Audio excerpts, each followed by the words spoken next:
Go, want dan weet ik dat het gaat. Good afternoon. Ik ga dit eventjes kleiner maken. Good afternoon. Yesterday, 12,896 participants joined the grand opening ceremony of the World Business Angel Investment Forum Investor Week. And my name is Carine Meyere, and I'm the chairman for the Netherlands for the Europe Week. And I'm delighted that I was able to form an all-female panel, which I'm very proud of as well. And I will be giving a little of an opening speech to you, and then followed by two keynote speeches. One will be by Tamara Obradov, and the other one will be by Josefien Groot. After that, we will have two roundtables. One will be with two entrepreneurs and two investors, and then followed by another roundtable, which will be led by Dieuwke Hoogland from Female Ventures, with 5 female entrepreneurs who will be talking about women and sustainability. So the World Business Angel Investors Week is a global platform from which to campaign for solutions to critical issues of early stage equity and capital markets, startup economies, and other worldwide concerns of the United Nations, the EU, the Asian Economic Community, the OECD, and in G20 countries and regional local economies. This year's global theme is business diplomacy for international entrepreneurship. And to survive in the new normal and post-pandemic business environment, entrepreneurs and governments need to develop competencies in what is termed business diplomacy, with a completely new approach to harmonizing the mindset and skills of diplomacy for businesses. Startups, scale-ups, entrepreneurs, MSMEs and small SMEs need to enhance their ability to establish and maintain positive relationships with multiple stakeholders, both locally and globally, to shape and influence the environment and ultimately to create favorable business conditions and seize new opportunities. Business diplomacy can be instrumental for entrepreneurs and governments in their efforts to create favorable business conditions and seize new opportunities. Businesses that are equipped with diplomatic competencies and knowledge need to be able to develop and discuss plans with companies, governments, and multiple stakeholders. And they must also be alert for our common interests, understand different laws and practices of various governments, and be familiar with the management style in various countries. During this special week, all stakeholders and participants of the Europe Week will pause to assess their fast-paced journey, to analyze why and how business diplomacy can take a more active role in leveraging angel investment as a must-have financial tool for boosting economies, and to reiterate how entrepreneurial ecosystems can create more jobs, more wealth, and more social justice in cooperation with key players in early stage equity markets. Even before the COVID-19 pandemic, business transformation was a concern of big companies, but now it's imperative, and not just for large enterprises. Even the smallest companies and organizations must transform their businesses as a matter of urgency in order to cope with dynamics of the post-pandemic business environment. Surveys reveal that most small companies and entrepreneurs in the startup economy are suffering financially, and their plight will become even more serious if they have not been able to complete their business transformation before the new normal had set in. And the challenge is this: business transformation is not a cheap process. How realistic is it to encourage entrepreneurs to invest in business transformation when they're struggling just to meet their short-term expenses? Given this situation, the WBAF invited policymakers to develop smart policies that will provide financial support to startups, scale-ups, SMEs, and all entrepreneurs to help them transform their business. This Investor Week is also a platform from which to campaign for solutions to such critical issues and other worldwide concerns at the EU, the United Nations, and the G20. And the World Business Angel Investors Network is coordinated by the WBAF, and we are an affiliated partner of the G20 Global Partnership for Financial Inclusion. And I'm very honored today to be co-organizing this event with Dieuwke Hoogland, my colleague and friend, founder of Female Ventures and Master of Skill. And at this moment, I would like to show the video of the chairman of the World Business Angel Investment Forum, Turkish leader Beyvars Altuntaş, and I'm going to share the screen with all of you now. And I'm going to I'm going to show his video, and I hope that this, hey, why is this not working? Yay. Let's see. I hope that this works, or do you need to make me co-host, Dieuwke? I think that could be the case. I'll do that.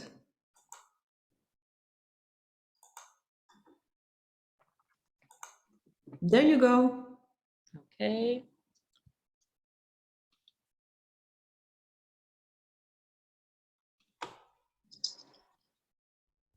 Dear presidents, dear ministers, dear distinguished keynote speakers, dear moderators, dear speakers of roundtables, dear participants. Welcome to the World Business Angel Investors Week, and welcome to the Angel Investors flagship events in the world. World Business Angel Investors Week is a great platform where all stakeholders come together to assess their fast-paced journey, to analyze why and how we should leverage angel investment as a must-have financial tool for boosting economies.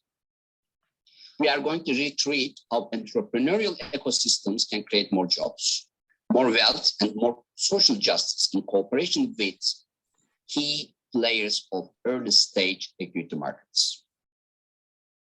During the World Business Angel Investors Week, we are going to create a unique opportunity to showcase fresh and innovative ideas that inspire current and future leaders of the world to take risks on new ideas, collaborate across sectors, and transform world economies through the scaling of entrepreneurship, angel investment, financial inclusion, and innovation. This week-long event is an open platform for connecting, learning, sharing, and exchanging know-how that promotes entrepreneurship and angel investment ecosystems. This is a great platform from which to campaign for solutions to critical issues of early stage equity and capital markets and other worldwide concerns at the United Nations, the European Union, and G20 countries level. As an affiliated partner of the G20 Global Partnership for Financial Inclusion, GPFI, the World Business Angel Investors Investment Forum is proud of organizing all events of the week globally. We are going to have 156 keynote speakers, 138 roundtables, with 325 speakers from 128 countries until next Sunday. 72 countries are celebrating this week until next Sunday. And I'm sure all participants from Europe, Asia, Africa, North America, Latin America and the Caribbean, and MENA region will find a rewarding experience by joining and following the events until the end of this week. I want to thank so much to all country chairs and continental chairs for their efforts to make all these happen. I want to highlight an important detail of this week. The detail is this week is now celebrated under one global topic: international diplomacy and business diplomacy for international entrepreneurship. Why we wanted to come together under this global topic this year? Mr. COVID alerted all entrepreneurial ecosystem about the importance of business diplomacy for startups, scale-ups, and entrepreneurs and SMEs. We are inviting all governments to consider including more financial support in their recovery plans against COVID-19 for entrepreneurs and for SMEs and for startups, because entrepreneurs of today need more support to be ready for post-pandemic times. Why? Because they are suffering. They are suffering financially. And governments should start immediately considering the importance of financial support for startups, because they are creating new jobs, they are creating new wealth, and they are contributing to social justice. So the WBAF board decided to invite all stakeholders under this global theme and invite all policymakers to take this important issue into consideration.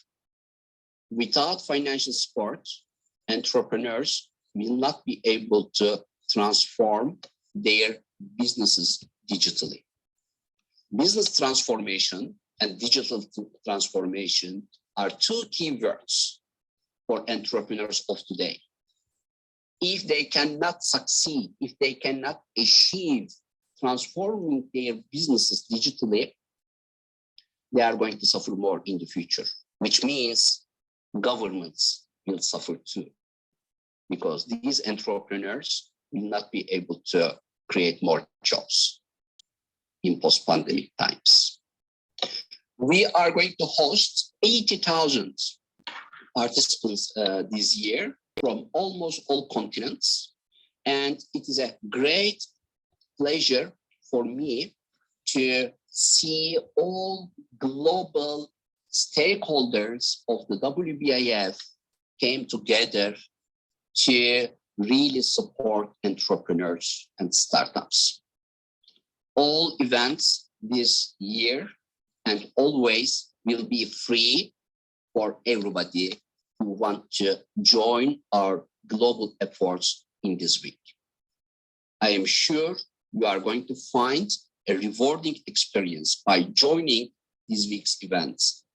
And special thanks are going to all country chairs and continental chairs who made all these things happen. Thank you very much and enjoy. My sincere apologies. As you can see, maybe it's because I'm actually in the UAE, because I'm not able to change my backdrop. I am not able to do any WhatsApp calling here, only on the World Expo, by the way.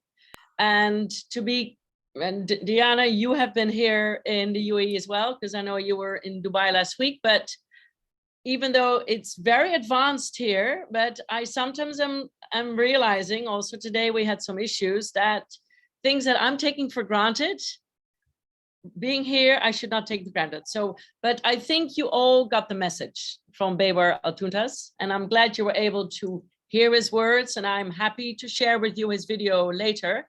I tried to download it and tried to share screen multiple times anyway. However, I think, to be quite honest, I want to tell you a little bit about how I became involved with the WBAF. It's exactly 2 years ago that I came to the UAE to prepare for the trip that I'm actually on right now. And one of the investors, Lucy Chow, maybe Diana, or maybe Diana, you have come across Lucy. She's a dear friend, but she's also a very big inspiration. She asked me to become the senator for the Netherlands for WBAF, and which I was very honored to accept. And then COVID happened, literally 2 or 3 months later. And the WBAF actually became the lifeline for me. And every month, every week, they had incredible webinars. I learned so much, and it was so much focused on women. And I mean, I don't know if it's, I mean, I've actually never met Bebers personally, but he's so tuned in to the fact that women were hit so hard during the pandemic that I really was glued to all the webinars he was organizing. And as we were sitting there all glued behind our computers, WBAF was growing. I mean, I think last year we had 600 people listen to this event, and now we had yesterday 12,000 people listening to the event. So, I mean, it's really, really, really wonderful. And I'm very, very honored to be, you know, chairing this for the Netherlands, and also to be the senator for the Netherlands. And without further ado, I would like to invite the first keynote speaker, the Honorable Tamara Obradov, a dear friend also, but very a big inspiration, who was part of my female leadership trip to the Silicon Valley 2 years ago. and you and I have been on a journey together, and I love what you're doing. I love how you're trying to change the mindset in the Netherlands. And I'm honored that you accepted the invitation to give a keynote speech about, tell us a little bit about the journey that you have gone through from being an angel investor to tech for good in the venture capital world. The floor is yours.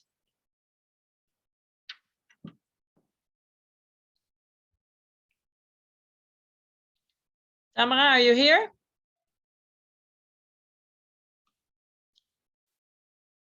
Tamara, are you here?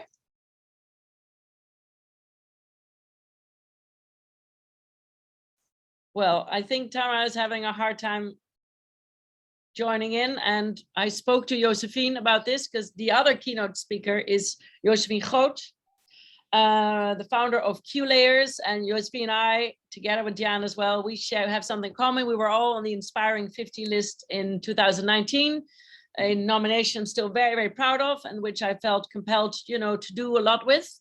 And being part of WBAF is actually one of the things.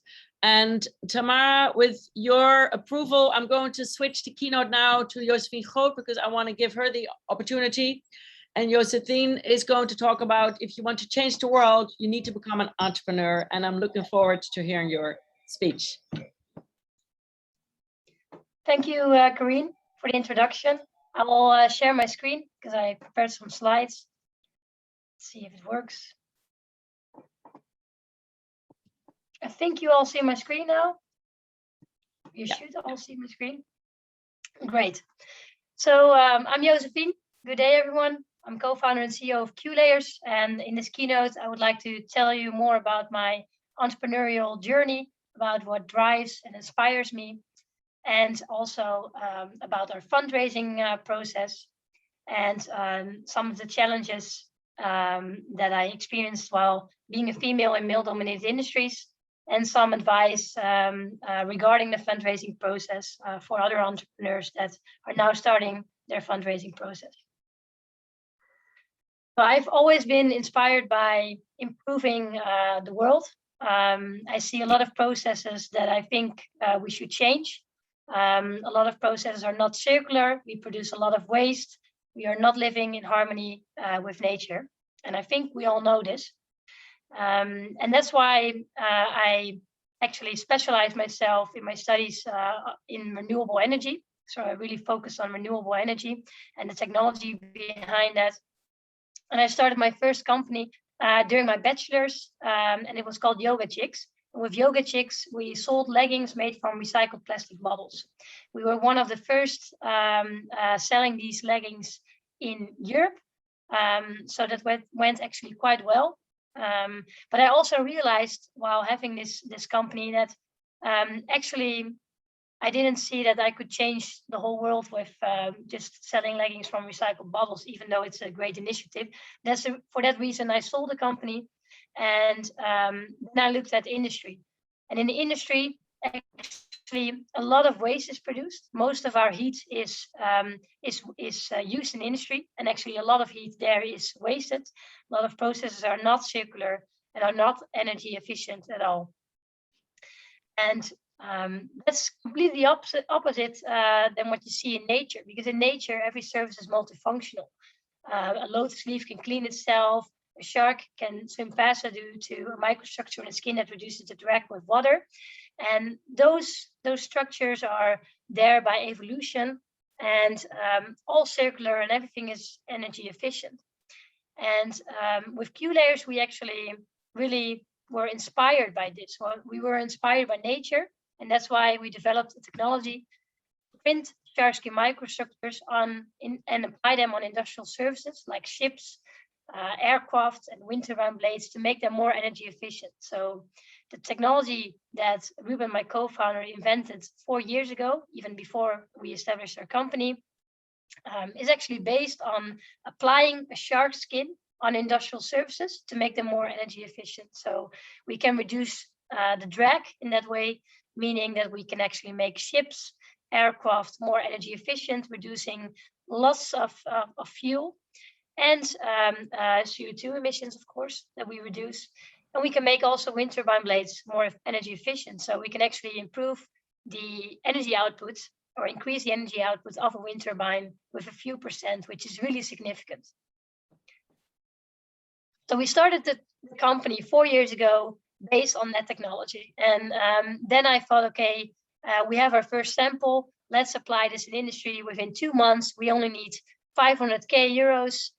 We need a strategic partnership with a shipyard. Let's go in 2 months. We will have this. We will have this out in the world. But of course, reality turned out to be a bit different. It actually took years for us to develop the technology, to also gather funding and the right resources to make this all possible. But even more important, what we also found out is that there's a big gap in between what is happening in research and what is happening in industry. We, Ruben and I, the co-founders of Q-Layers, were coming fresh from university, had the feeling that everything was possible. I still think that everything is possible. But then you look at industry and you see that industrial assets are still coded in this way. So not that much different than how you would code your own bed or paint your own bedroom wall. So this is how a ship is coded. This is how a wind turbine blade is coded. And this is how storage tanks are coded, even by using rollers, because overspray, which happens when you spray outside, is forbidden in most countries. So that's why they use rollers. And you can imagine these storage tanks are 6,000 square meters, which all need to be coded manually. So we came up with our technology to print Saskia microstructures, a really high precision technology. And then we looked at industry and we saw this. And that's why when we decided to make a strategic shift, really focus on applying coatings automatically. So look at industry, trying to solve the problems that industry currently has with the technology that we developed. So we developed patented and unique technology to apply coatings automatically. And with that, we actually improved the quality, safety, and speed of the process. And we actually save up to 50% of paint, and which is not the case for storage tanks, but is the case for wind turbine blades, ships, and aircraft. We actually make them more energy efficient by applying a very accurate layer thickness of coating. We have several robots. We have our TanQ robot coding storage tanks. We have our blade robot coding wind turbine blades, and we have our 7 Seas robot able to code ships. And I have some videos showing what we do. So we are very active. We are active in very male-dominated industries. If you walk around these sites, these terminals, sadly, but there's no woman around. So it's very male-dominated, and coming up with new technology in those conservative industries is not very accepted always. But at the same time, that is also very. It makes up a very challenging experience when you want to come up with or you want to convince the first adopters of this technology. So we now have 5 robots, and next year we're already going to 25 operating in Europe, US, Singapore, and Australia. So that's very exciting. And for coding blades, we also developed a robot very similar to the TanQ robot, but then able to code blades, so same technology, but different actuation system. And then for coding ships, also quite similar technology, magnetic crawler, which we're actually able to code large vessels that need to be coded once in a while when they are docking in the harbors. So we deliver everything in trailer, going on site, going to different parts of the world. Actually, a few pilots already planned in a few weeks now in the US. And our business model is actually to rent the equipment to coding contractors by making use of distributors. So our revenues, our expected revenues are 80 million cumulative in end of 2024. Up to now, we raised 3.3 million funding, most of it actually non-dilutive. I will tell you more about that. And we're really scaling up. So the last few years was all about technology development, and now we're moving into the commercialization and operating our robots on a global level. So how we actually financed the company was mainly about from non-dilutive funding, we're actually now working on some deals with lease companies and banks. And we always already made use a lot of grants and will make use of grants in the future to actually finance our development. So if you look at the complete funding overview up to now, of course, we had the founders, we had some family money, then a lot of grants, a lot of national and European grants for our development. Up to now, we are with 25 people, but actually most of us are working in the R&D department. So we have a lot of engineers working on the technology development. And I'm super happy with all the national and European grants that are there, because it really helped us to establish our company, get the product to a prototype, and then moving to the commercial phase with help of, for instance, bank and investors.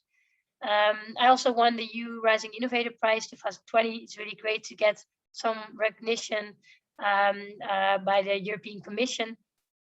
And what was really important also in our strategy is that we got a lot of donations and prepayments from customers and partners. So actually, and that was also my last sense of this slide, we were established in 2017, but we only raised our first investment round early 2021.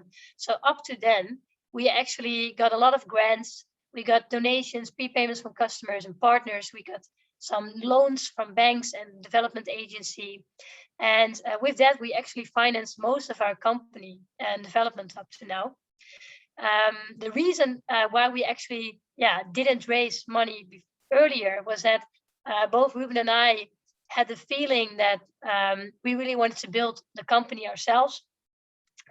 We didn't like the idea of having investors on board. I'm not saying that it's true, the feeling that we got, but that was the feeling that we had in the past. Like, okay, how cool is it to build a company yourself from scratch? At the same time, what I also realized after this investment round is that together with investors, you can really act as a team, you can scale up even faster. So there's a lot of benefits also for having investors on board. But what I also experienced, and I just want to focus a bit on that, is that completely different than in sales, because in sales, I actually experienced that being a female has a lot of advantages, actually only came together with a lot of advantages. While with raising funding, and there can be a lot of reasons, and also that Ruben and I were not really in favor of raising funding, but I also didn't have the feeling that being a female helped a lot. And well, just explaining how it works in sales, but we are operating in male-dominated industries, and this is a video of one of an award ceremony a while ago. But it's very typical picture, because this is actually my daily life. There are no females in these industries. Maybe some, but almost none. And it actually helps a lot in sales, because we're developing new technology we're bringing new technology to industries that didn't change for over 100 years. The process is the same for over 100 years, and bringing something new and then also being a female actually helps, because people remember you. And I actually experienced that it's a great asset to be a female in those male-dominated industries. Yet while raising funding, that was a bit different. But so sales and just operating myself in male-dominated industries, I actually didn't experience any challenge, at least not that I really experienced it as a challenge. Well, one small challenge, and that is actually very recently, is I got a baby last year. She's now 10 months old.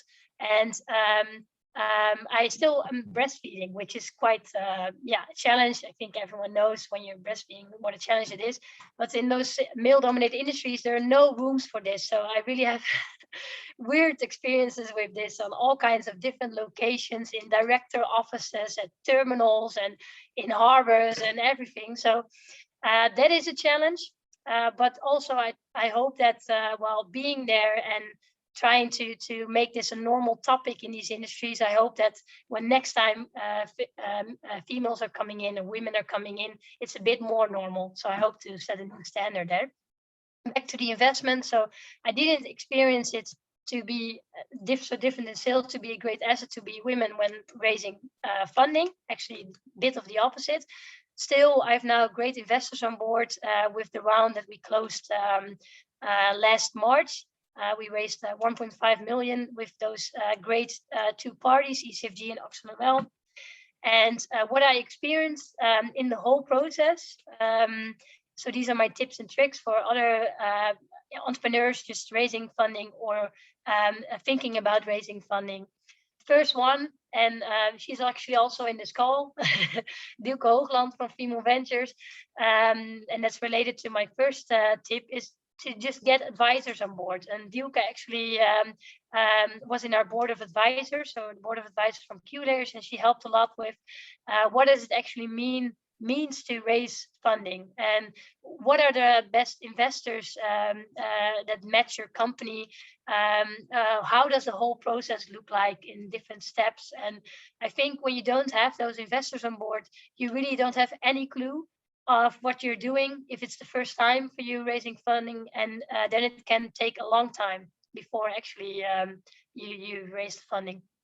And that's also my second tip, is take the lead, because in the beginning I was like, okay, you want to invest in us, then come up with a timeline, come up with term sheets. But I realized along the way that it was actually much more efficient when I was taking the lead. So at one point I did so, and I just talked to all the investors that we were talking with, and I told them, like, okay, next week I just want to have a term sheet. If you don't give a term sheet next week, you're out. And then suddenly we got 8 term sheets, which was great because it helped a lot in negotiation, and it helped a lot in getting the right overview of the terms, and also our market value based on the term sheets that we had.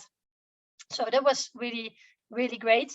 In the end, we actually didn't go with the highest valuation, but we went with the parties that we had a good feeling with. And I think saying this to investors, that we followed our intuition, is maybe not the best the best line ever, but we actually did, and I'm very happy with that, because we also had some conversations with other parties, and at one moment I didn't have a good feeling about one party, and it turned out, while doing some research and talking around with different startups and scale-ups, that actually some of them had quite some bad experiences with that specific investors. So I was happy that I did my research. Of course, you always need to do your research, but did a bit more extensive research based on my intuition. And then the next one I think is very important. Think about what happens if things go bad, because when you're raising funding, everything is going smooth. You have a plan for a few years, and sky is the limit, or even higher is the limit. And then when things are not going that smooth as expected, you want to act like a team, and you want to stand at the same side, and don't be the founder that needs to execute, an investor that wants to see reports and things that you're not steering the company in the right way. So I experienced with our investors that they are really great in supporting us, and when things are going bad, they are actually there to support us and think along. And so I'm really happy with that. So act like a team. So that was actually my keynote. And well, I wish you a very good and lovely event. Thank you for listening. Thank you so much, Josefien. And I want to say to the audience, and I see more and more people logging in, so I'm happy to see that if people have any questions, they can put them below on the right Q&A, and I will be answering them and directing them to the person who the question is for, because I'm certain, Josefien, that probably lots of people will want to know a little bit more about how you did all this. I mean, I'm very much impressed, and also with your baby. I mean, that's really quite something to be juggling with that. Well, I have somebody also, I have another amazing entrepreneur, Diane Janknegt, and she is part of the first roundtable, together with Marlies, Katy Smith, an investor, Saskia van der Ender, part of Antler, and Madelon Bracke. And let's see if Madelon is here. Yes, she's here, from Clear. Now that you heard this story from Josefien, I mean, I wanted to be able to create with our roundtable a new perspective on female entrepreneurship and investments with regard to health tech and education tech. Diana, I know you're very much starved for time and you have people also waiting for you. And I want to say how grateful I am because I asked all of you months ago to be part of this Europe Week. And then it was like, Carine, what do you want? And what are we doing? And that's actually the holidays. And I didn't even realize it was the holidays. So I know many of you are away with your families. And so I'm very grateful that you wanted to take time out to be part of this, because I think it's nice to make a statement from the Netherlands that we have an all-female panel. What do you think? So Diana, I want to give you the floor first. I mean, we put this theme together, the news perspective on female entrepreneurship. Can you tell the audience a little bit about the beginning of your fundraising when you started with Wise Knows, and can you maybe share a little bit about what Wise Knows, what is your mission, how did it come about, and what are tips and tricks like you now saw, Josefien, for future entrepreneurs? Of course, very happy. And thank you so much for inviting me, Carine. And I know I've made your life quite a challenge the last few days with my crazy agenda. So thank you so much for bearing with me, and really an honor to be in this panel. And Josefien, you're really a power lady. What a great story to be in this industry. And I had to laugh so much seeing you with the baby in those strange places. I recognize some parts of it, but a very nice story. Thank you so much for sharing. Yeah, so my company is Wise Knows. We are in the education technology sector, and we truly believe that we should not, that the industry for developing content has to change. It shouldn't only be publishers that are having kind of a monopoly on giving the right information to students of all ages actually, but there is so much beautiful information out there on the internet, but also with some licenses behind it called OER, Open Educational Resources, that there is a much smarter way of giving students access to really personalized content. And so you can see Wise Knows as a kind of an aggregator to, on the one side, we find the right content and we match it to the needs of any student, whether they are in primary or secondary or learning a job or even in the professional market. So this is a highly AI, artificial intelligence intensive proposition. And like you, Josefien, I once made a plan, right now it's almost 8 years ago, where I thought I would be profitable much, much sooner. And I'm far, far away from that. It takes 10 times longer to come up with the right platform. And then the industry, education is also very, very slow. So it's not only the platform that has to deliver, but it's also the customers that needs to integrate it, which is also taking much longer. Still, I think we're doing pretty well. We have an office I started in Amsterdam in the Netherlands. Pretty soon, I decided to go to the UK to start a strategic office there. We've just opened Wise Knows in India, in Delhi, and we're right now on the edge of opening Wise Knows in the Middle East. Hence, I will be in Dubai again in 2 weeks' time. So we're just missing each other, Carine, which is really a pity. And yeah, of course, for me, it's also been quite capital intense. Every single time I was looking at my balance and thinking like, oh crap, I'm very good in burning money, but where is the income? So let's go for another financing round. That has been going pretty well. And so I've raised quite a lot. I'm not sure whether you should be very, very proud, right? By saying that you're raising a lot of money. I think if you can do it in another way, right? Like massively scaling without all those investments rounds, that's also in fact, that's even more impressive. But knowing it's very difficult, it always is, you have to understand how to raise money in a very male-dominated world. And in my case, my challenge has been that I needed to appeal with my proposition to a very often 100% male-ish team on the other side from the VCs.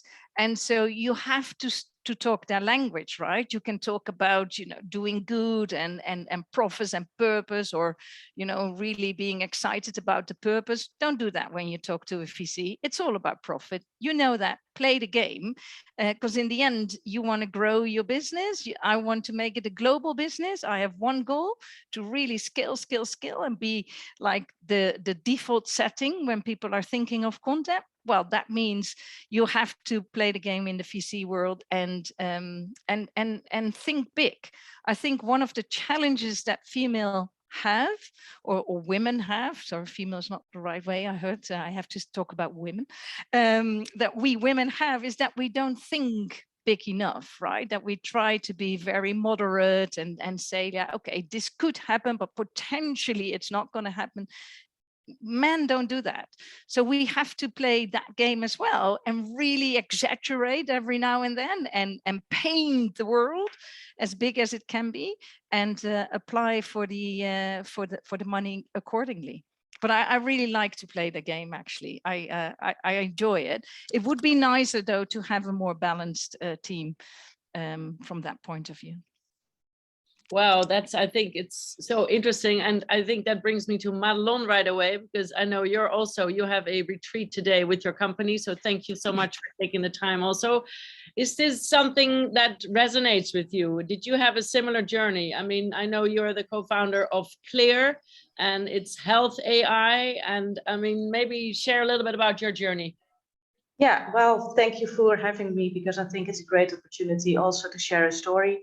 And definitely both part of Josefien, but also of Diane's stories resonate to me. Also, slightly different angle. So indeed, I am co-founder and head of bioscience, or chief scientific officer, depending on which audience I'm speaking. Then I choose the title where I'm presenting myself with. But I'm a co-founder of Clear, and at Clear we focus on data-driven personalized nutrition. So it's very tech heavy. So we use a sensor to monitor glucose.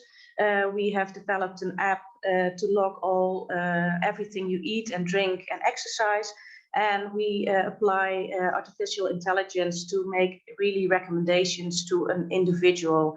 So the ideas of food are that your food is healthy or not healthy, and that the way you respond to food is healthy or not healthy. But actually, that's not the case. So food can be healthy from a nutritional point of view, but the way how your individual body responds can be really different.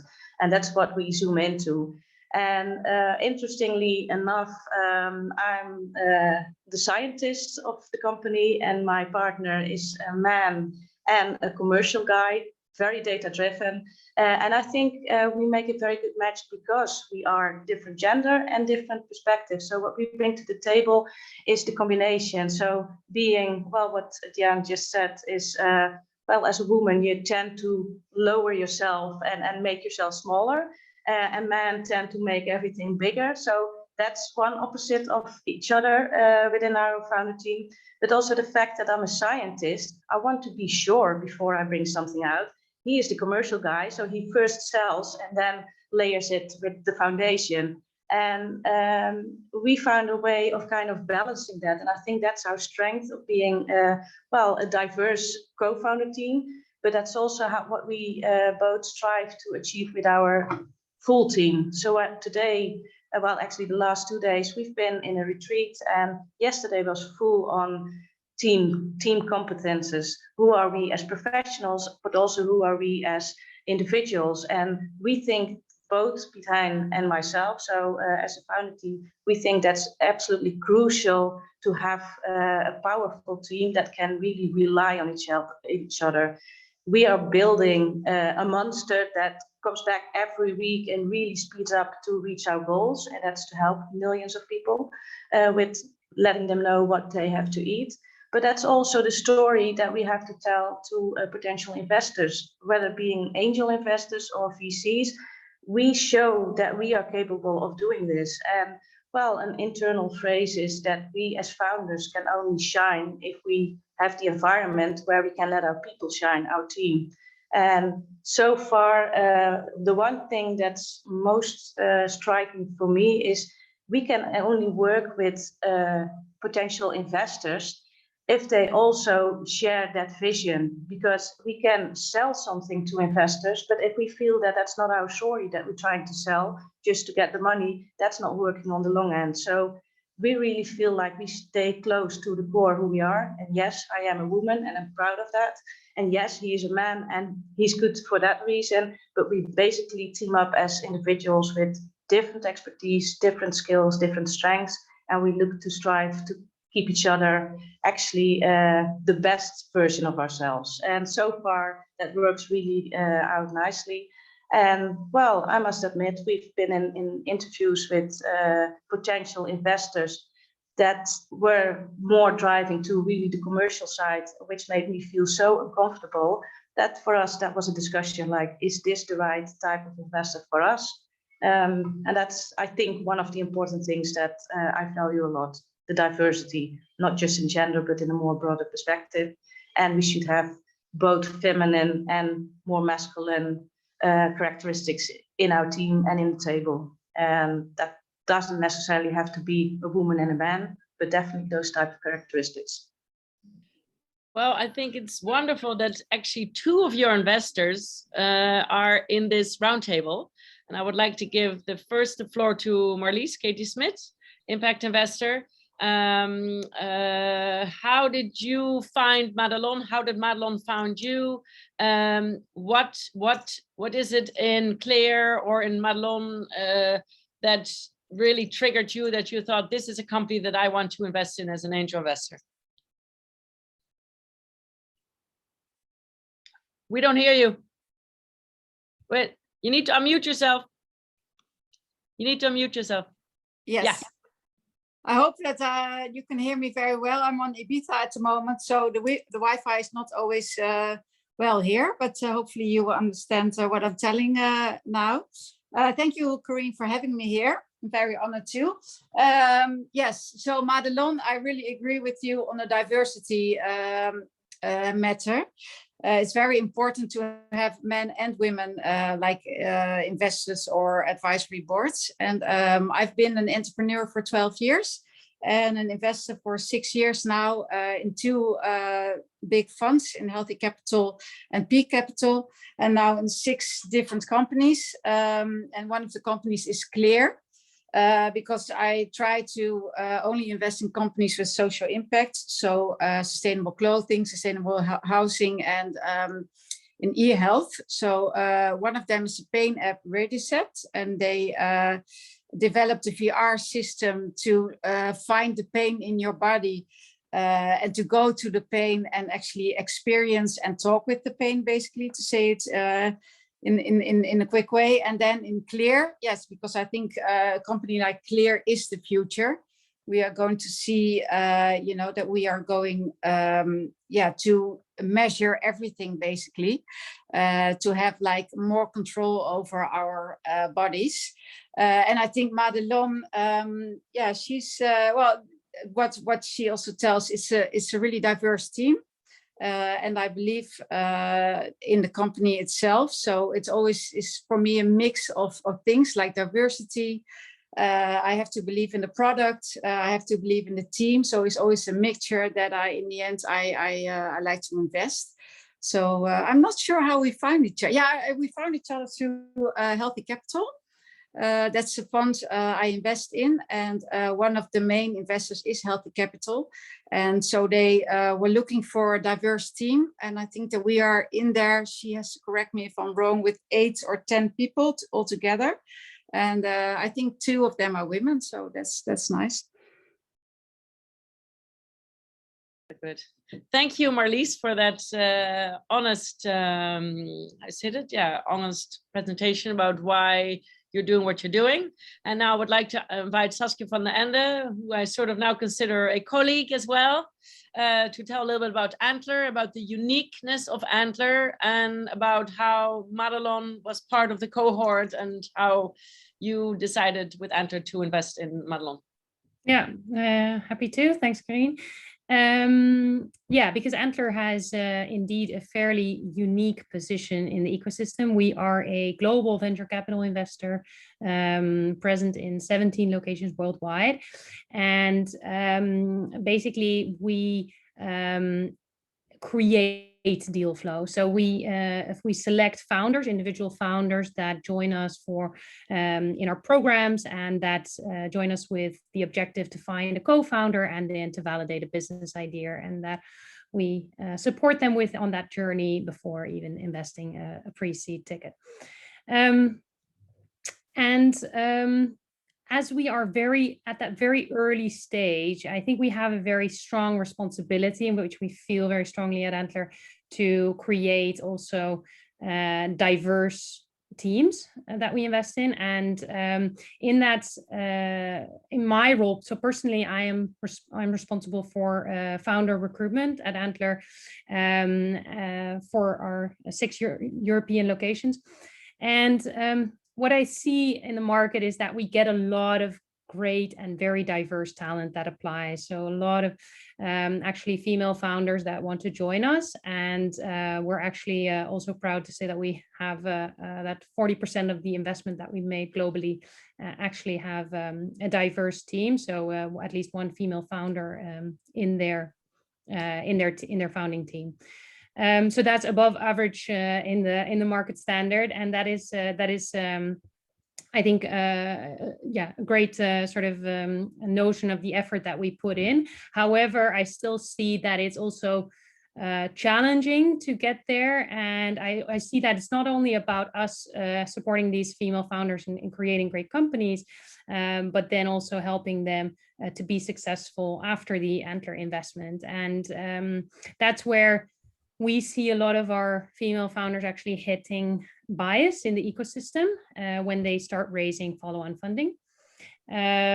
We've heard a few examples today of people that actually did not per se experience that, but I still feel that, and Diane actually acknowledged this, a lot of our female entrepreneurs are being said to be too careful or too conservative perhaps in their projections when they present a business plan, but also, yeah, typically often very still categorized perhaps as lifestyle entrepreneurs. And yeah, we find that sometimes still challenging to, like, how do we overcome this bias and change the ecosystem.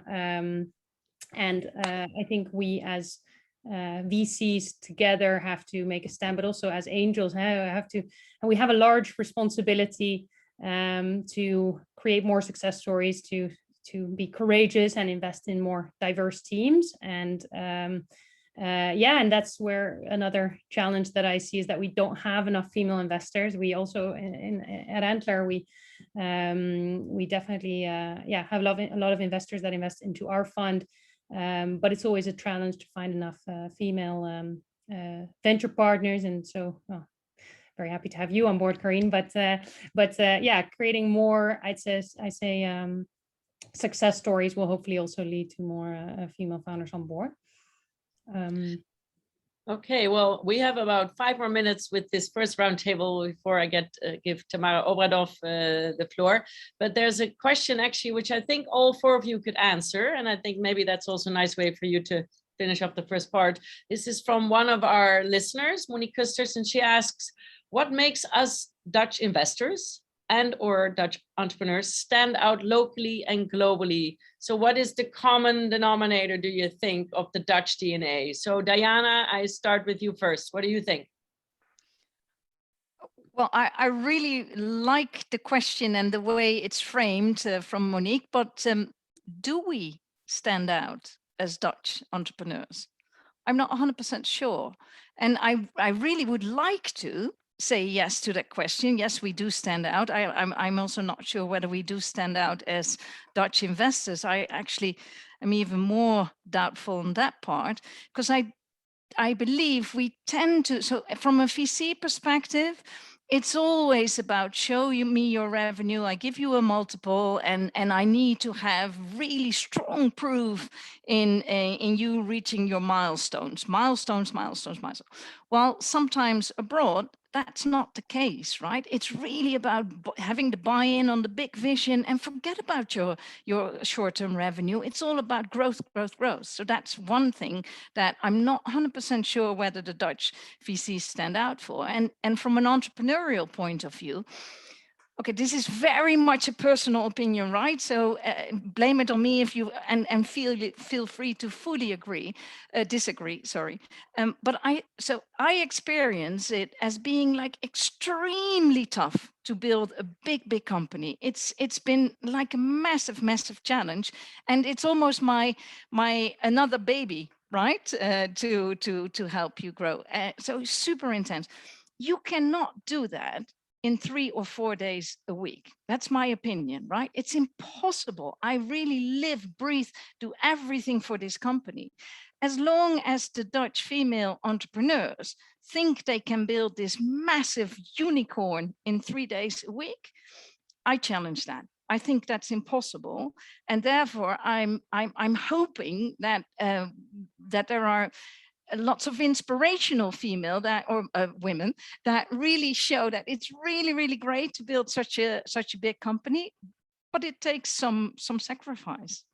Wow, well, you are definitely a role model in that way, because I remember that we met when I was living my life being the founder of an interactive children's museum, and it's true, for 6 years it was what my whole life was all about. And unfortunately, if the crisis hadn't happened, and if I would have had more mentors and role models, I think we would have been able to succeed, because that's really why I invited all of you as well, because you are the role models for entrepreneurs and for future women to step into the financial sector. So Madelon, what is your response to this, and what would you like to say to finish off?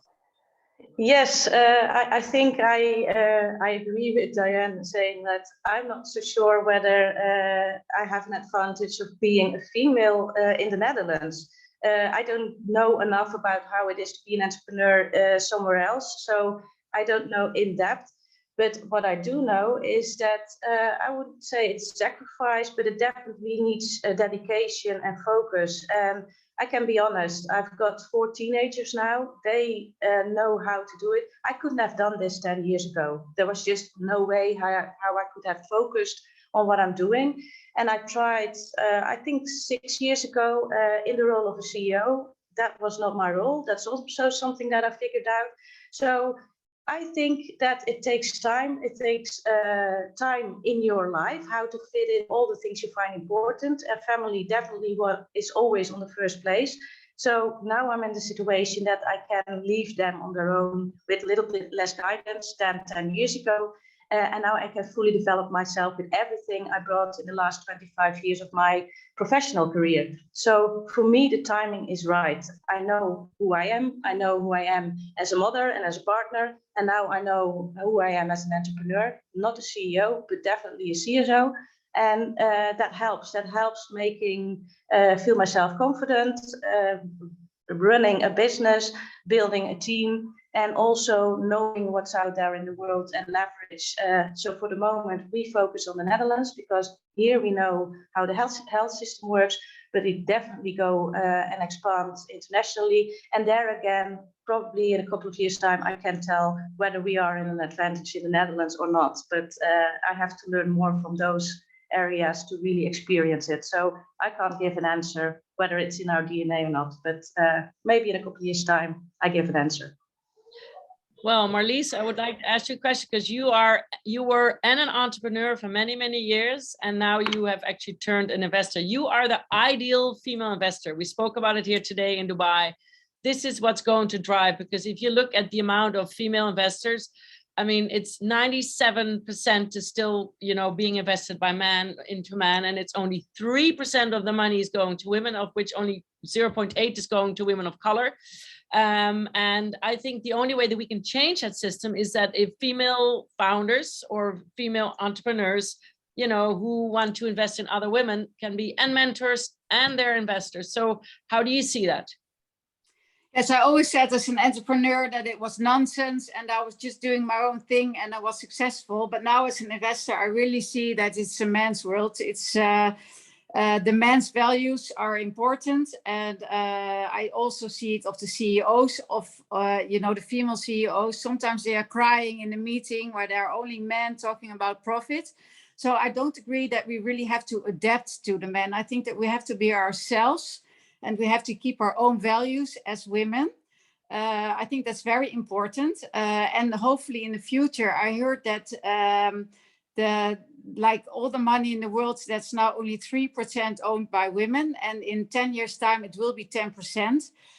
So hopefully when we will have more money, we will have more power. And that's in the end, the most important. So if we don't have money to invest as women, we don't have a say. So that's basically it. But I always try to be myself, and I hope that all the women do that. And also, I sometimes after meetings, I drink a beer or a wine with men, and I say, you think about this and this and this all the time, but think about it sometimes in another way. And then sometimes, you have small changes, and I agree, it takes time, and it takes a lot of time to change a culture. And so we have to be patient, I think. Thank you so much. Saskia, what is your response to this? Yeah, I think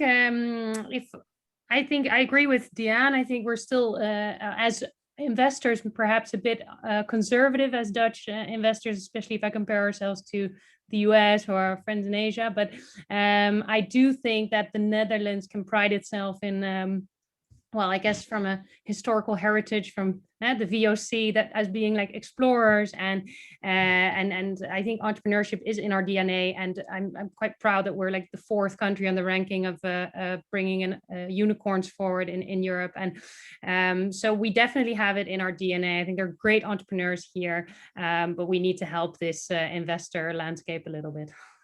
Okay, well, the thing is that we were talking about it last week. If we look at, so we have about 4 unicorns in Netherlands, all male-led and male-founded. And then if you look at the 15 who have the potential, they're all male as well. So it frustrates me. But Diana, Monique just complimented you on your response.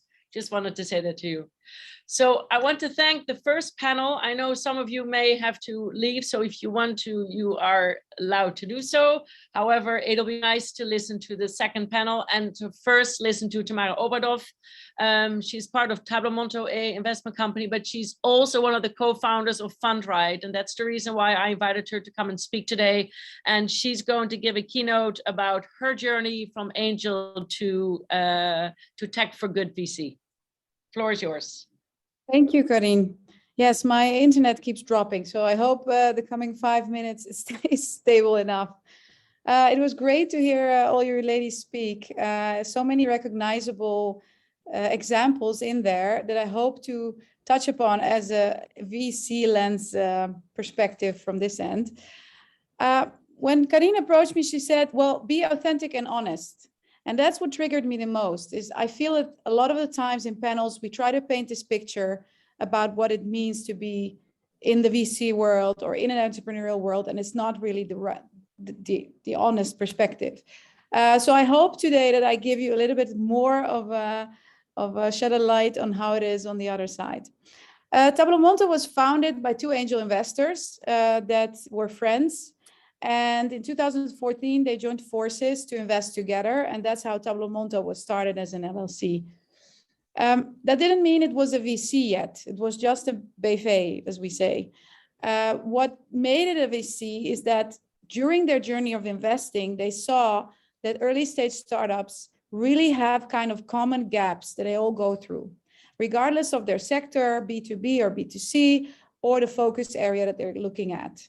These kind of like pitfalls are universal, and they're around building your team, around the tech that you're working on, around growth hacking and marketing, and finally around pricing and product market fit. And so when they got in touch with me 2 years later, and we joined forces to create like the Tableau Monto VC with the infrastructure behind it, we focused on these 4 things.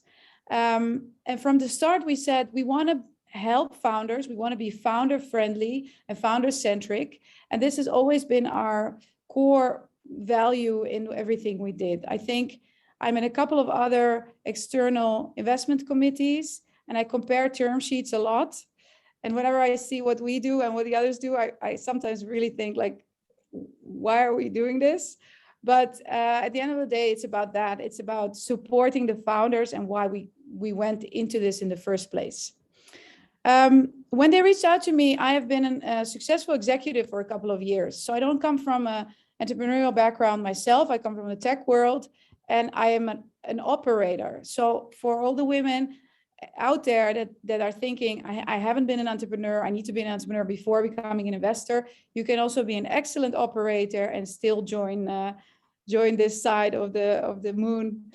And so what it gave me is that as I've seen different phases of companies, I am able to connect both to investors, to LPs, to startups, but also understand what it means for startups to go from early stage to scale and how they will need to change as their customer groups change. So I think it's a very valuable experience to have. So we were investing for a couple of years when in 2018, we created our second fund and we organized an event for founders. There were 35 founders in the room. And at this moment, we came in and I was standing next to Rolf and we realized that I was the only woman in the room. So we didn't understand how this happened, considering we think we're very open-minded, cultural diverse, and also gender diverse team. But also we had, unconsciously selected all men. We did have cultural diversity in our founder group, but just no gender diversity. And when we went into a deep dive along all the phases of the journey, we saw that yes, there was a deal flow problem, so the entry at the beginning, but also along the journey, there are steps that VCs take in the process that are very focused on the way that men pitch, just like Diane was saying, you know, the VCs, they speak a certain language. So if you really want to broaden the funnel, you really need to work on all different aspects of the VC funnel. In our case, it meant simple things like not calling pitch meetings, but coffee chats.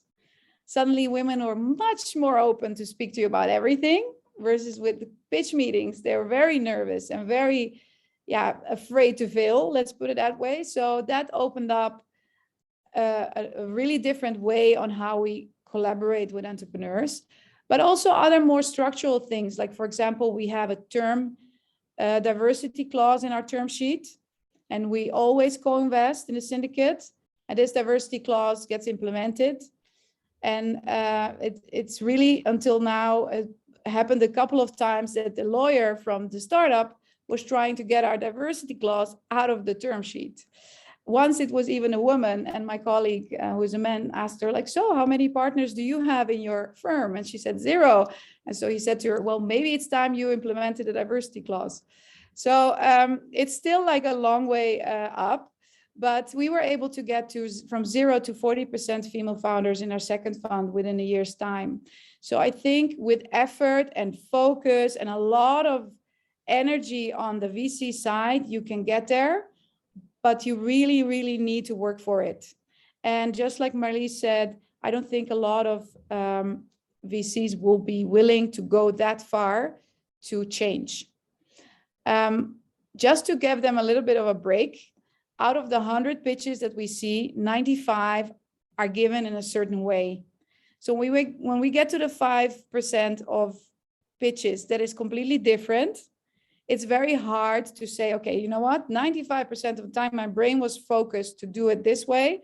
Now I have to shut off that part of my brain and look at this pitch deck from a completely different perspective. And it's also hard for VCs to keep in mind that women underestimate their numbers. Men put sky high targets. There's always a hockey stick. We all know it's not going to happen, but we're programmed to look at ambition in that way. So when something is going relatively flat, it's an effort to say, okay, you know what, this probably is not going to go as flat. It's probably going to be higher, and then we have to work for it. So there's a lot of reasons why it's difficult, but I just want to put that out there just so you understand that from an investor perspective, it's not an easy task to do either. And so once we went through this diversity process, I got in touch with a couple of VCs, colleague VCs, because that we collaborate with, and we decided to launch Fund Rights. It was supposed to be a charter which would inspire other VCs to get to more diverse investments. It's been running for 2 years now, and a lot of VCs in the Netherlands have been part of it, but the progress has not been there yet. What I think it did realize is a lot of awareness for the issue, but progress is really hard to make. To Marlies' earlier point, I completely agree that now maybe I'm just being cynical, but in my experience in the last 4 years with this topic, we can only change this if we, the more enlightened VCs, have more money to actually effectuate change and become the establishment. Until that happens, where diverse investor teams have a bigger say about what's going to happen in the market, it's going to be very hard upward battle to change the current seating establishment, let's call it that way. And then lastly, one of our biggest learnings is not related per se to diversity, but it is related to the responsibility that we have as investors. We realized, and we've had some successful exits, we're performing really well as a VC, but we've learned also a lot, we made a lot of mistakes.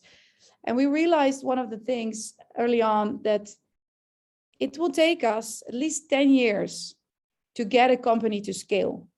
So from the moment we enter as early stage investors, 10 years later, this company becomes more mainstream. So that means that today I'm deciding who gets a chance to be mainstream 10 years from now. So it means that investors have a very big responsibility because they're shaping 2031 as we speak. And once we realized the impact of the decisions that we were making, we decided along the way that we were going to focus on tech for good. We started off as a generic tech fund, and then we added in the diversity target. We have a 50% diversity target for ourselves. And then the final ingredient was that we realized if we want a better tomorrow, we need to decide for it today. And this was something more recent where we decided to move from generic IT investing to tech for good investing. It still means that we invest in educational technology, in healthcare, in consumer, in B2B, in all these different sectors, but the startup needs to be working on something that is leaving the world a little bit better than it is today. And I would encourage all investors to go this route because, like I said, we're determining 2031 today. So thanks for listening, and I wish you a good event. That is so beautiful, and that's definitely something I'm going to use in my final talk. And now I really am honored to give the floor to Dieuwke, my co-pilot, and she is going to be leading the second roundtable. She has invited 4 of the entrepreneurs that are part of Female Ventures, and she's going to be talking about sustainable business seen from different angles. The floor is yours, Dieuwke. Thank you, Carine. And it's nice that you pronounce me as a pilot, your co-pilot. It's very, very nice. We have been preparing together this session, and I think it's wonderful to have this inspiring group together. And about myself, maybe tell you a bit more about myself. I'm for more than 30 years an entrepreneur, always a co-founder, setting up several companies, sometimes selling them, sometimes not. It's not always a success.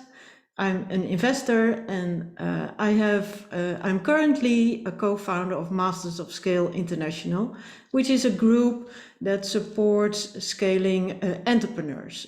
Scaling entrepreneurs always have challenges to internationalize, to realize their next funding round. There are different challenges. And with a group of serial entrepreneurs, we connect to these scaling founders and support them and accelerate them. They can do it themselves, but we try to accelerate them. And then today, in this session, I'm also a founder of Female Ventures, and the 4 ladies in this panel are all connected to Female Ventures, and that's very nice. We decided together that we want to talk today about sustainability, energy transition, and also the role of women in this sector. And maybe to begin with a master thesis from one of our community members, which came out this summer, a student from Maastricht University. And she tried to set up some data from Reuters to find if there is a correlation between having a diverse board and the ability to innovate environmentally. So with a focus on environmental innovation, does it help that there are more women in these boards? And she found proof that there is, yes, a clear correlation. So I like to be positive on everything we say about female empowerment and the role of females.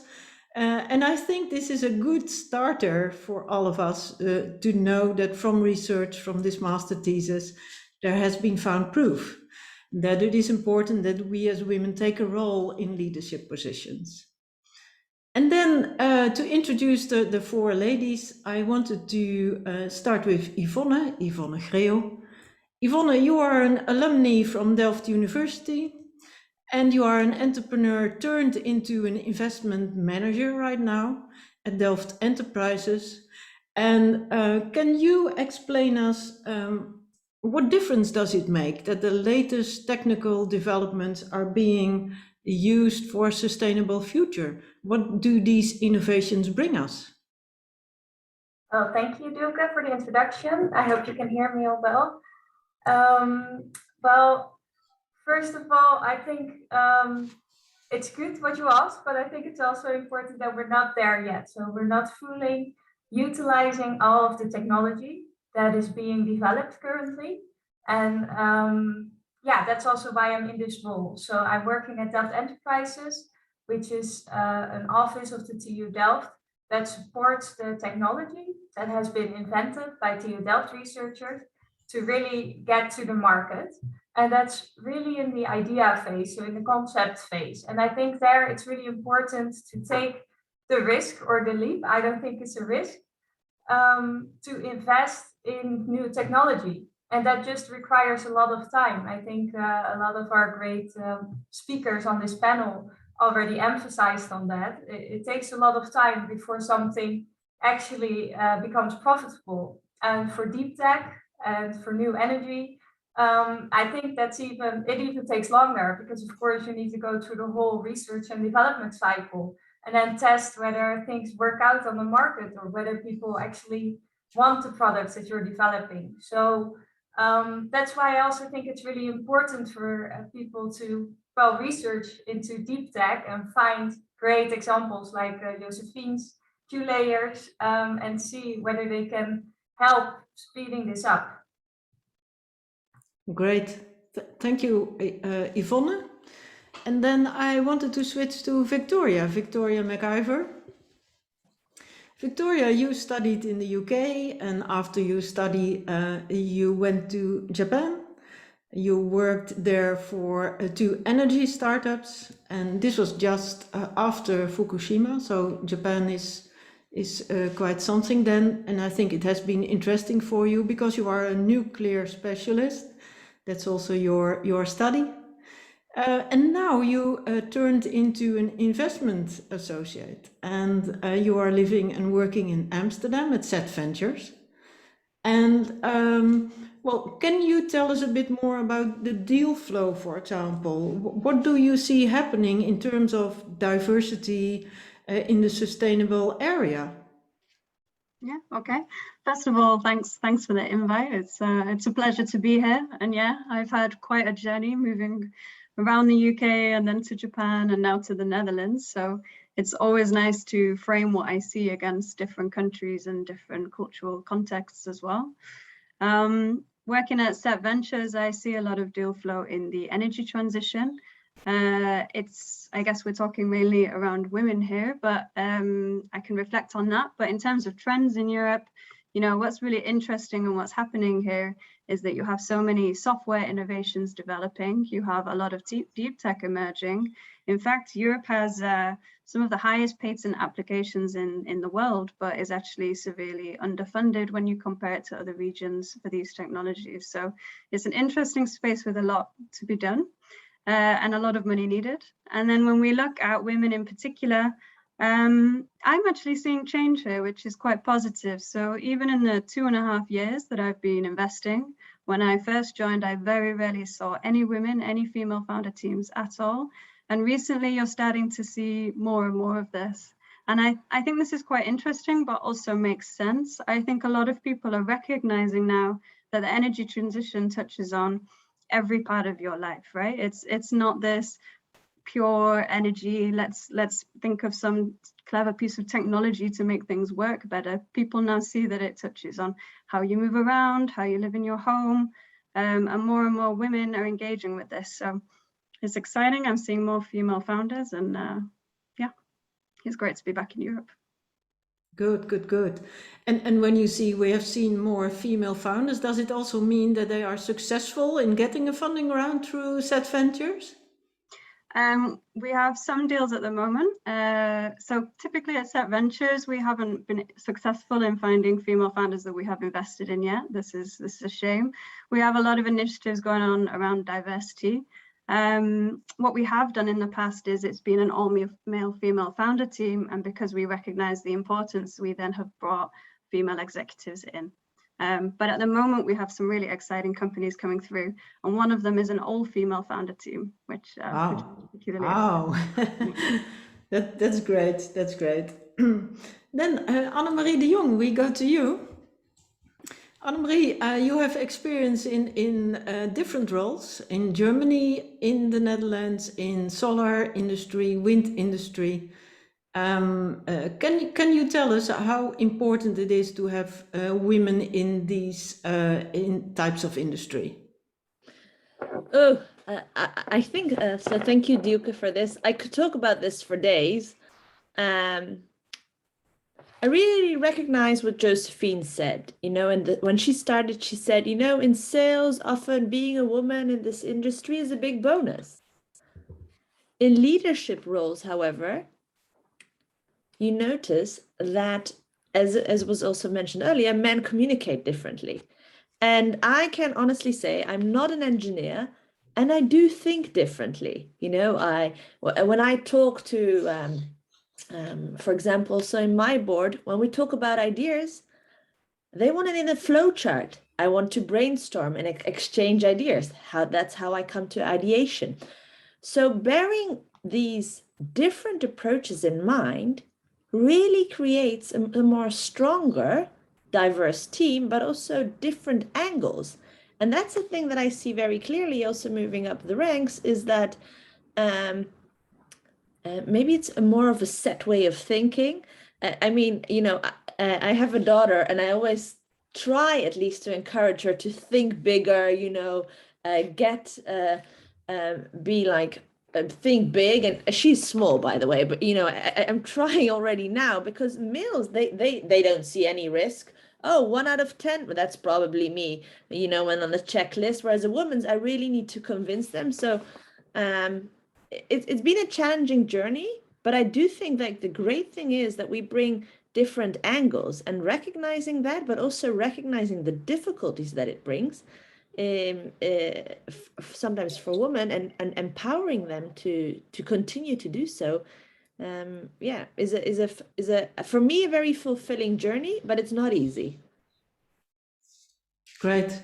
And coming from different angles, I really recognize that one. Sometimes it feels natural, but it's good that you say it here in this session. Then last but not least, Anouk Creusen. Anouk, you are a founder and director of 75 Inc. And you have an astonishing career change, which you made. You come as a geologist from oil and gas industry, a long career. And then you changed to set up a community and a company to bring more females and a more balanced situation in the energy transition sector. Why is that so important, Anouk? Hi, thank you for introducing me, Dieuwke, and inviting me, Carine. Well, yes, I think as a geoscientist, drilling for more oil, I can't really defend any longer to that producing more oil is going to lead to a more sustainable energy system and save the planet, right, for our future generations. So for me, it was key to really make a change in my career and focus on what I thought should really happen, and that is a faster and juster transition to less carbon-based fossil fuels. And for me, and that's experience, but that I think that's also based on science, the role of women is key in making a good transition to a sustainable future. And if you look at the energy world, where women are consumers, women are producers, and women are decision makers. It's a bit silly to think that men only have these roles, because women keep the house warm, right? And it does matter if you do that based on gas, on solar panels on your roof. If you talk about these solar panels, it would be silly if only men could afford solar panels on the roof because they own the house, and women stay away from having access to these these clean energy sources. So women really play a key role here as well. And if you look at the energy sector as it is now, it's a world that is historically dominated by men, by engineers, but we're changing to new and more local systems where we need to move to systems that we're not together paying the price for that we're paying now for a fossil system. So we're going to not move only to smaller scale system, but also to more diverse and more local systems. And that's we need to move faster. We need to have better decisions. We need more innovation there. And above all, we need to go faster. So with these three roles that women play within the energy world and in the energy transition as consumers, producers, and decision makers, we need hands on deck. We need everybody, and women play a key role there. Okay. And Anouk, maybe to continue on this, you say we need to go faster. Is bringing more startups, more scale-ups to accelerate them, does that help, you think? I think if we double the amount of brains that get funded now, we will move faster. And I think since most startups that are funded are led and founded by men, we're not funding half of the brains and the talents that we have. So I think if we want to speed up, we'll need to go look better, look different, to also find the talented female founders and fund them. Yes. Great. So coming back to this master thesis saying that females are having a real positive influence on environmental innovation. Let's talk a bit more about that. What do we see in the Netherlands and maybe also international is needed? In your opinion, you come from different angles, from investment, from entrepreneurial side. What do you think we need to do? Is there anyone who wants to say something about this? How can we help to accelerate this? Well, maybe I can jump in on that a bit. I think in the ideal world, we would have more investment funds or investors or angel investors here as well, who share the same values as many of those female leaders do. So we talked about that before. Females tend to care more about sustainability or about the future of the world. I think if we would have more investors with similar kind of goals, and maybe in the ideal world even define a different kind of return on investment. So I would say we measure the impact that comes from our investments instead of just the returns, then it would be a lot easier to be aligned with the female founders and the leadership there, I think. Building on that, I think what we also need is a culture where failure is accepted. Especially women are afraid to fail. Because you should be careful, don't take too bold steps. This stems through our entire educational system. And I think what we need, Dieuwke, to continue to accelerate this transition is that we also need to say, it's okay if an idea failed. You will learn from it, you will get up. And I think this is a culture that we're sometimes missing, maybe compared to the US and the Netherlands. And I think what we also need to do is really tell the people around us, it's much better that you try and you give your best than not do anything at all. And I think this is something that I don't hear a lot of founders or VCs talk about, because of course, as a VC, you want the highest impact, you want to make sure that your money has a good return, but we do have to be realistic. You know, the number of startups that fail in the Netherlands are seen like this hush, hush, oh, it didn't really happen. And we need to encourage women to be a part of the one who failed, and after that, be the one who started the unicorn. I love what you say. I think in the Netherlands, unfortunately, we have a very strong memory. And for example, in America, when you start a new company, they are actually, well, I'm not saying they're proud, but they actually want to know about your failures because they know that you are going to be extra, more motivated and focused and, to do it right the next time. And I think it's true. I think you learn most from your mistakes than from your successes. That's a good point. Yeah, very good point. And maybe going back to Josefien Groot's story, she told you that I have been in her advisory board.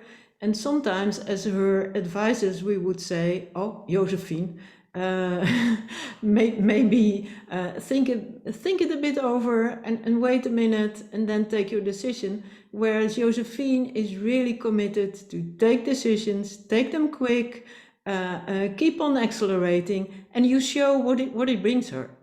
It brings her a scaling company in only 4 years' time with a successful funding round.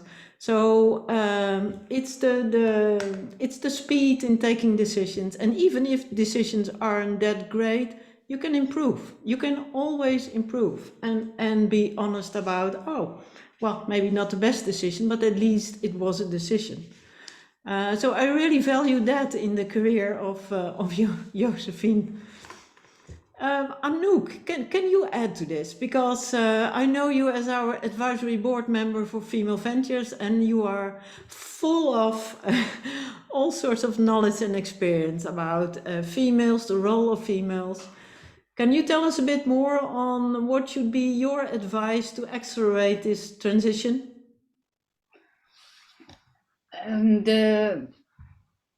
I think we're now, if I look at the energy system, the energy world, the energy companies, they're very much built in the past 100 years by man for man. So the rules of the game are very much dominated by a cultural group. If they would have been built by like 160 tall, dark-haired, dark glasses wearing females, the rules probably would look different. But now they look like work well for a very specific group of our society.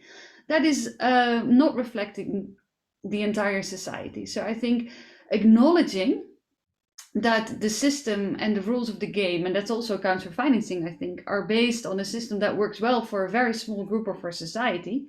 And then thinking, okay, how can we widen this group and how can we broaden the opportunities? Is the first start, because the first thing you often hear is, well, but it's working well, so why should we change? Well, it's working well for a very, very, very small part of our global population. So they're correct if they think it's working well for them. But if for 90% of the population it's not, then maybe we should stop calling the 90% the minority and focus on how we can get the rest of our population on board in this changing system, because I think that's key in this transition today. It has to work for everybody. Yeah, for sure. Not only for men and women, but for men and women and everybody else, and of every color, of course. Yeah. What I remember from the speech of Tamara, where she said investors are in fact now investing in companies, but we will see the results, they're scaling in 10 years' time. That's something which is really new to me. In fact, you know it, but it is really new to me. which says, okay, it should happen right now, this change in bringing in more females into startups and scale-ups. Yvonne, if I look at you and your role now at Delft Enterprises, do you see this happening with the applications that come into Delft Enterprises? Do you see more women in this world coming? Not yet, not yet. We also feel that we need to put the efforts in ourselves. So also what Tamara explained, we need to be careful with our vacancies. We need to be careful with how we write them, how we call our pitch events. Maybe indeed we should give them different names. We also actively reach out to researchers ourselves to see whether they're working on new inventions, because it's not well, the original like VC way that they reach out to us. Usually it's also really scouting new innovations and creating awareness amongst researchers that, well, there is a way of bringing things to the market quickly, and that is through the way of spin-offs. And sometimes they're not aware of that and they just want to do publications, for example, and they don't think of other ways of making things public and applied. So no, I think it remains an effort maybe from both sides, and also yeah, from role models as well. So we should show people that it is possible as a female tech person or researcher to become a CEO as well, or a co-founder. So I think it's important on all sides to put effort in that. Yeah. I agree, and maybe this this last thing, what you say, Yvonne, comes back to the role of female networks, and not specifically female ventures, because I don't want to promote too much today.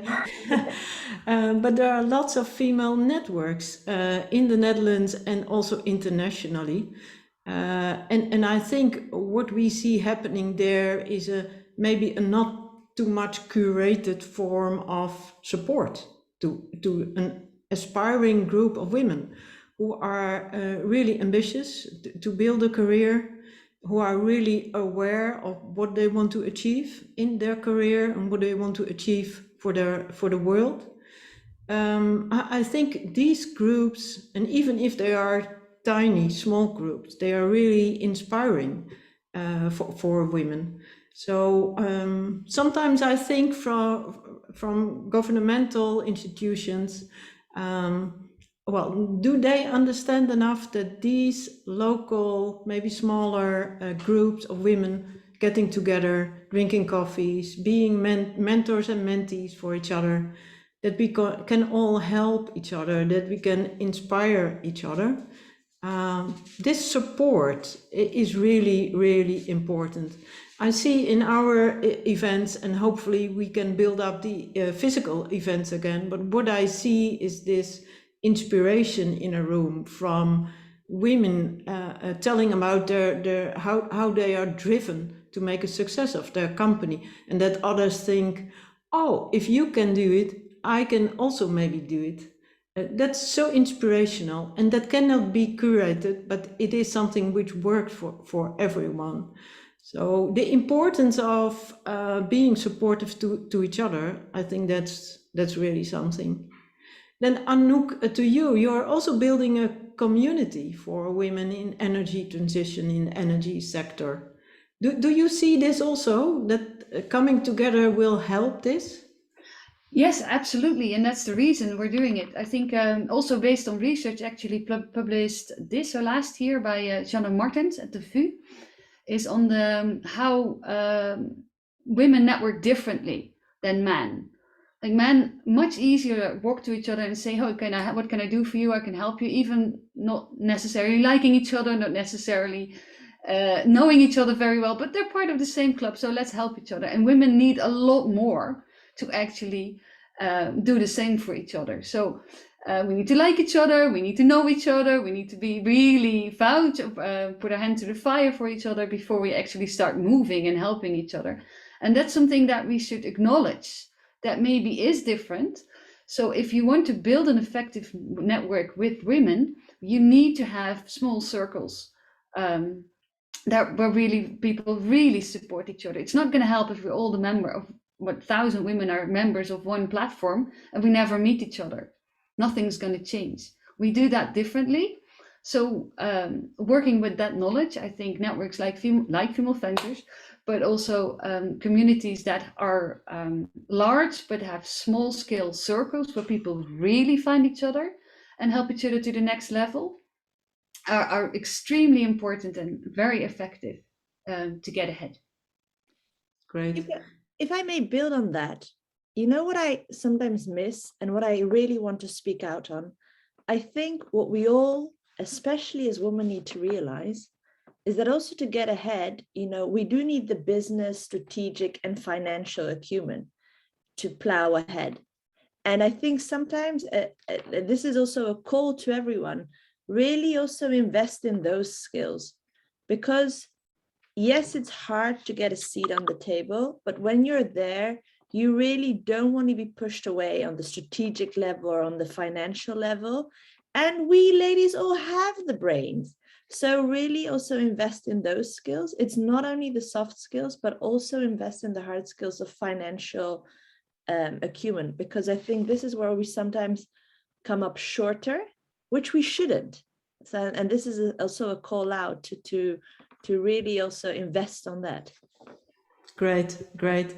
Then Victoria, I want to turn to you because you have set up your own female network too. And this is amazing. Tell us a bit more about it. Well, the network is part of a broader initiative. So I'm the founder of the Climate Tech Foundation, which is a not-for-profit all around opening up access to all the initiatives, startups, innovations that are taking place in climate tech, predominantly in the Netherlands now, but the idea is ultimately Europe. And a part of this, and one of the first things that I've been doing, is setting up networks for diverse founders. So women was the first point, because obviously I have a stronger network of women. But ultimately, it's about making exactly what Anouk is describing as well. These very small groups where people can get together for coffee and share and learn from each other. And so far, I think it's going well. Annemarie is actually in one of these groups, so I hope I get the nod of approval from her. And I think this is so nice, because between all of us there are all sorts of relationships individually, like mentor-mentee situations where mentors suddenly become a mentee and the way around. So being supportive to each other, being supportive to each other's initiatives, I think that's really, really great, and that will hopefully accelerate the role of women and the awareness of younger women to take on an important role and to take on an ambitious role, that we dare to do it. Sometimes, and maybe this is the last thing I would say, otherwise I keep on telling. What I tend to say to younger women is that my biggest development, my largest personal development, came between my 50th and 60th year. So to younger women who do not dare, I tend to say, okay, you dare, maybe in a few years, but it will come. It will come, and then you can have a nice role for other women, and a nice role for companies, nice role for the environment and for everyone's life. So Carine, I think I turn back to you. Well, we still have a little bit of time, so because we have about 15 more minutes, but let me of course take it back, and I'm going back to the gallery now so I can see all of you simultaneously. I think it's wonderful to see how the roundtables had a different approach and different energy. I think what I love is that all the entrepreneurs are so passionate and they're so talking from within. And I think this is the reason why I wanted to create an all-female panel, is because, or session, because I've always noticed that female entrepreneurs, they see something in the world which they don't like, or something that they think that they can influence, and it's usually the passion from within. It's not the money that was the first reason for them to start it, but it's it's the purpose from within. And I think with all the talks that we heard from all the female entrepreneurs, that's definitely something that I saw as like a thread amongst all of you. I loved what Tamara said about, you know, that as an investor, you have a responsibility. That the thing that you are investing in, you know, may become mainstream and you may be impacting enormous amounts of people. So as an investor, and I think Marlies, you also confirmed that, is that you have a very clear mission for yourself, what you want to invest in, what are the themes, and what do you want to be known for to the outside world.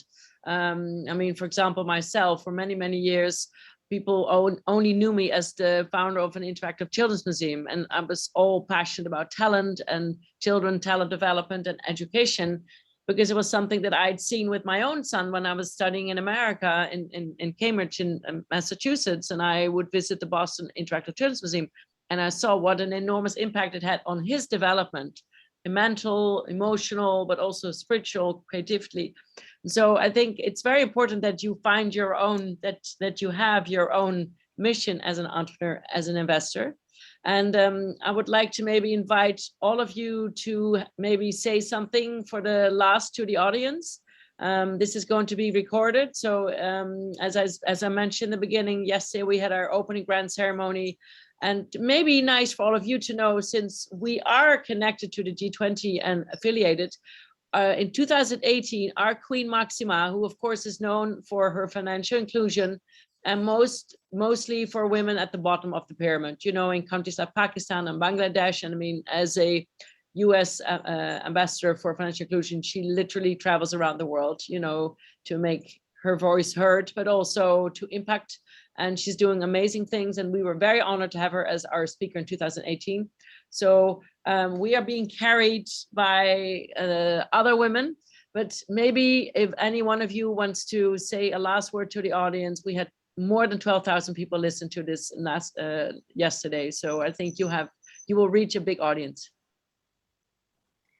I would love to pick up on what you said with a message to investors, and it's a shame Tamara isn't here, because I actually want to challenge her as well. She said it's not an easy task for investors to add the filter around female entrepreneurship. You know, they might put less aggressive expectations and be slightly less ambitious. I challenge that. I think that's easy. You know, you have filters for different things. You have filters for different sectors, and we have filters for different countries where we take those cultures into consideration.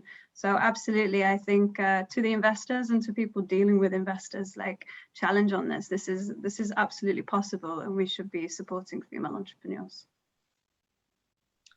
Anyone else would like to say something? Annemarie? You're on mute, Annemarie, yes. What I want to tell everyone is think big.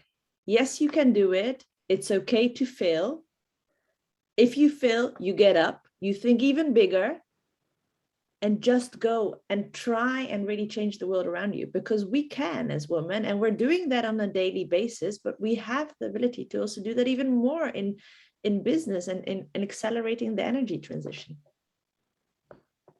Thank you. Anouk? Yes, I think that there are different ways, different paths to success, and I think we've heard these stories. I think we should understand that just picking one model and take that as the model for success based on a system that maybe is a little bit outdated and is leaving out half of the talent is not a very sustainable model. So let's look with different, it was said before, different success factors, measure differently, and make sure we include everybody and all the brains that we have on this planet to move to a sustainable system. Okay. Marlies, would you like to contribute something more?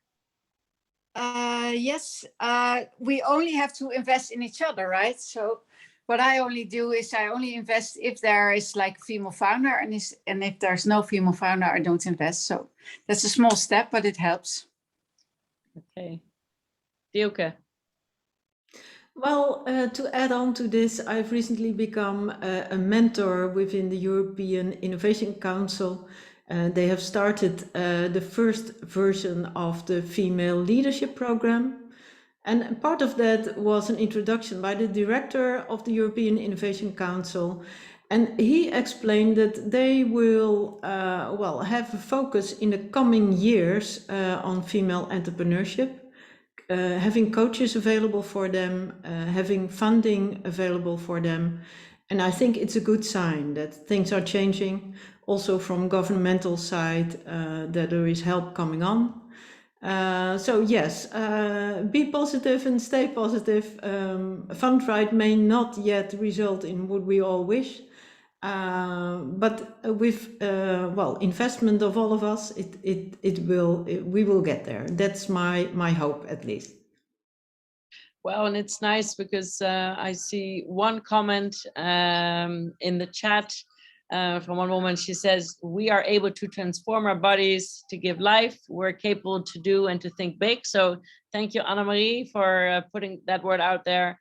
And she thinks you are all phenomenal diamonds in the panel.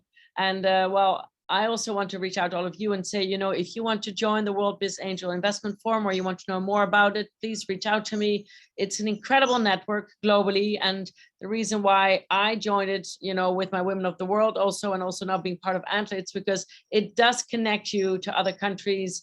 Like Diana said, she's a Dutch founded company, but then she was picked up in the UK because UK with education understood that what she was doing was really, really important. And then India picked her up and now she's actually, about to launch in the Middle East. So I want to reach out to you and say, think big and, sky's the limit. It is your own obstacle in your mind, which will actually prevent you from thinking big. And I would love it if we could continue with this group, because I think we are on to a journey. And I think we spoke about that before in the preparation session. And I want to thank Weber Zaltuntas and the World Business Angel Investment Forum for organizing and creating this week. And I want to thank Kevin Hin, the chairman for Europe. And I'm looking forward to where WBAF is taking us all further. And thank you for everything that you are doing for all the female entrepreneurs around the world. Thank you. Can I give a last word to Yvonne? Because I'd like to have a closing remark from Yvonne. We missed you in the last round. Give us your 10 cents, please. Thank you. Well, to summarize everyone who said amazingly clever things already, I think we should all focus on investing on the long term, of course, and that means investing in a healthy planet. And that means, again, investing in diverse teams and making sure that there are enough females who actually have the means, the assets to invest as well. Okay. Sorry about that. Thank you very much. No problem, Carine. And Carine, thank you for organizing this. Thank you for having us all in the panel. I think we liked it all. I liked it working with you. So wonderful. Well, and and if there's anything that I can do for any one of you, introductions or connections to investors or, getting you speaking engagements, because it does help. I was first part of TED Women for 5 years and then part of the Women in Tech Global Movement.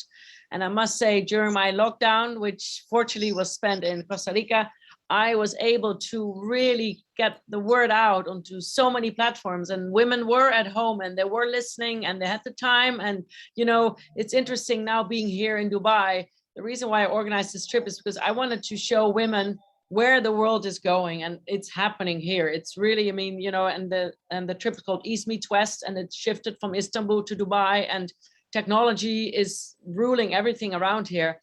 And what I heard today, women saying, both entrepreneurs and investors or working in corporate companies, they said, we don't have time anymore to read up and to everything. And so it's all about the podcast now. And when you're walking, you're listening. And so, keep up with your brain. Don't allow technology to overtake you, but, try and stay tuned in, because I do think that technology is creating the future. And, I always see technology as a catalyst for change. I mean, we should be grateful that there is so much. I'm very worried that there are not enough women in leadership positions within the technology sector, which is the reason why I joined the Women in Tech Global Movement 2 years ago, especially in the AI. Madelon unfortunately left, but I mean, women have a certain ethical approach, whether it comes to finance or to AI or to anything. And so I think that's the reason why I also think we need more women in any industry, because I think we will elevate the ethical consciousness of any industry. And I hope you all agree with me. And I look forward to seeing you all again. Thank you. Thank you, Carine. Thank you. all. Bye-bye. Bye. Bye-bye. Bye. You can stop the recording.